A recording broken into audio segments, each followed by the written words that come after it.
Hello, my name is David Lee. I am part of the Elementary Tech and Innovation team at Singapore American School. My role and responsibilities at the school is to provide students with instruction in digital citizenship and digital literacy, as well as computational thinking and design. In addition, I also participate in designing and implementing STEM project-based learning experiences and that integrate inquiry, competencies, and performance tasks.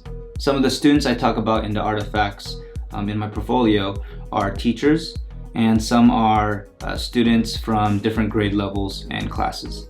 The standards have supported me as an educator by guiding my practice to a role that's more of a facilitator, facilitating transformative learning through the use of technology. In addition, it helped me to be more intentional and reflective on what actions I should take to improve myself as an educator. Moving the focus solely away from just looking at the technology, but now focusing on designing experiences that engage students in authentic, hands-on learning and using technology to enhance that experience and empower them to creatively solve problems, collaborate globally, communicate ideas effectively, and participate in an interconnected digital world. One example of how the ISTE standards for educators have impacted my teaching practice is my effort in advancing and accelerating the shared vision of the school rules in regards to technology. Being safe, being kind, and being responsible.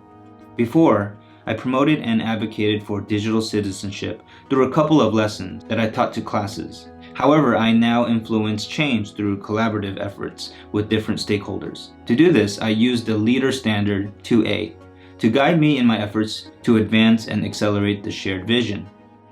I collaborated with colleagues to develop a digital citizenship integration model that teachers can use to easily and spontaneously integrate digital citizenship practices into any classroom lesson, task, or project. I also collaborated with counselors to develop the iPad responsible use protocol that teachers can use when students do not meet their expectations using the device. This protocol is aligned with the principles and practices of responsible classroom, an approach intended to create safe, joyful, and engaging learning communities. Additionally, I combined and modified the Common Sense Media Family Agreement as well as John Grover's Family Screen Time Agreement, and created our own so that we can send it to parents and students to fill it out. This agreement ensures that both parents and students will discuss and agree to expectations that will help them to use devices at home safely, kindly, and responsibly.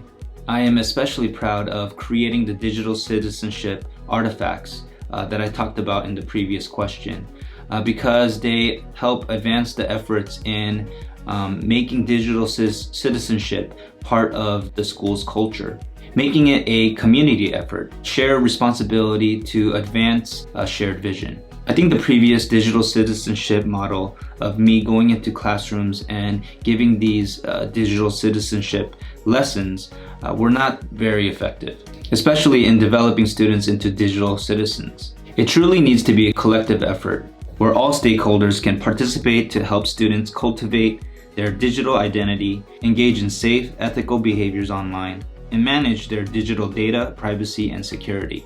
The ISTE standards for educators have kind of created a heat map for me in my EdTech activities, showing what I'm currently doing, what I'm not doing, and what I need to improve on. One thing I want to improve on is to be a better analyst. I would like to stay current on research that shows how data can be used to guide progress and inform instruction, as well as stay current on the different technologies out there that can help me to create assessments that can identify student needs and provide timely feedback.